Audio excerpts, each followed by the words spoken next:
Querido, escute isso aqui. Lá em Gênesis, no capítulo 2, verso 16, o Senhor disse ao homem: de toda árvore do jardim comerás livremente, mas da árvore do conhecimento do bem e do mal, dela não comerás, porque no dia em que dela comer, certamente morrerás. Temos que pontuar algumas coisas nesse texto. Primeiro, diga comigo: a árvore que não se deveria comer era a árvore do conhecimento. Entenda, nós não precisamos conhecer mais.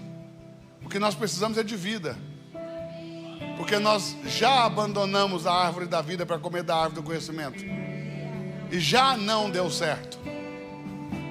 Tem um monte de gente que vem aqui para adquirir conhecimento, e agora está até na moda, né? A gente adquirir conhecimento bíblico para criar conteúdo na internet. Não é o propósito do Evangelho. Ainda que seja uma bênção que você pregue Jesus por qualquer motivo, até mesmo por hipocrisia ou por ganância, Cristo tem que ser pregado, mas não é o propósito do Evangelho. Consegue assimilar? Outro ponto que a gente tem que pontuar aqui bem claro é que o Senhor diz: se você comer, certamente morrerá. O que isso quer dizer? Que não há possibilidade de não morrer. Não é Deus que vai nos matar, é só a consequência de comer do conhecimento sem a vida. Entenda, conhecimento sem vida é morte. Eu vou falar de novo: conhecimento sem vida é morte. Olha como que se traduz isso em outro texto: a letra sem o espírito é morta. Entende ou não? Conhecimento sem vida é morte.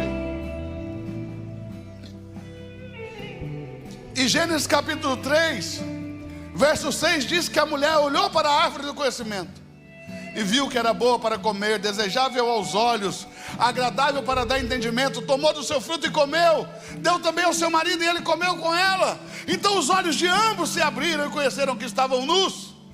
Mas no capítulo 2, verso 25 diz que eles viviam nus e não se envergonhavam. Mas nesse exato momento em que eles comem, seus olhos são abertos, e o conhecimento do mal faz com que eles sintam vergonha um do outro. Então Adão, para resolver, colhe folha de figueira, faz aventais para ele e para sua mulher, e resolve a questão. Até que Deus aparece. Porque quando Deus aparece, não tem nada oculto que não seja revelado. Adão ouve os passos do Senhor que passeava pelo jardim na viração do dia. Ele e a sua mulher se escondem do Senhor por trás das árvores do jardim. E o Senhor faz então a clássica pergunta: onde estás, Adão? Ora, você não está imaginando Deus procurando Adão atrás de uma árvore como quem não sabe onde ele está. Isso é coisa para nós, isso não é coisa para Deus. Quando Deus pergunta em voz audível para Adão: onde estás?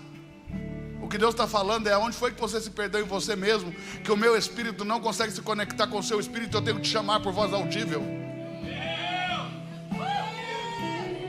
Aí Adão responde: ouvi os teus passos no jardim. Veja, a primeira revelação de Deus para o homem é através de som, daquilo que o homem ouve. Por isso ele diz: ouve, ó Israel, ouça a igreja. Olha o Apocalipse: quem tem ouvidos, ouça. Porque é assim que Deus começa a se revelar, por meio daquilo que você ouve. E ele ouviu os passos do Senhor que passeava pelo jardim na viração do dia, e se escondeu do Senhor Adão e a sua mulher. E o Senhor disse para ele: quem te mostrou que estava nu? Porque ele disse: eu tive medo, porque eu estava nu e me escondi. Ora, veja isso. Com o advento do pecado, espíritos malignos tiveram acesso à personalidade humana. Deus disse: eu não vos dei espírito de medo. Mas Adão disse: eu tive medo, porque estava nu, me escondi. Quem te mostrou que estavas nu? Comestes tu da árvore que eu disse que não deverias comer? E Adão respondeu: a mulher que o Senhor me deu, ela me deu da árvore e eu comi. Deus chamou a mulher e disse: Eva, o que você fez? Que é isso? Ela disse: a serpente me enganou. A serpente me enganou e eu comi. Agora entenda. Quando eles comeram da árvore do conhecimento do bem e do mal, a morte entrou neles. Deus disse: se comer certamente morrerá. Essa árvore transmite morte. É consequência, não é castigo. Só que agora eles estão cheios de morte, mas dentro de um ecossistema de vida.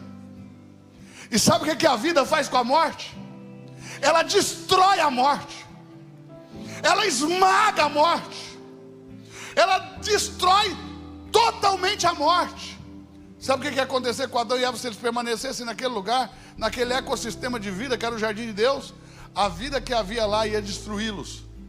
Então Deus lançou eles fora. Não como castigo, como proteção.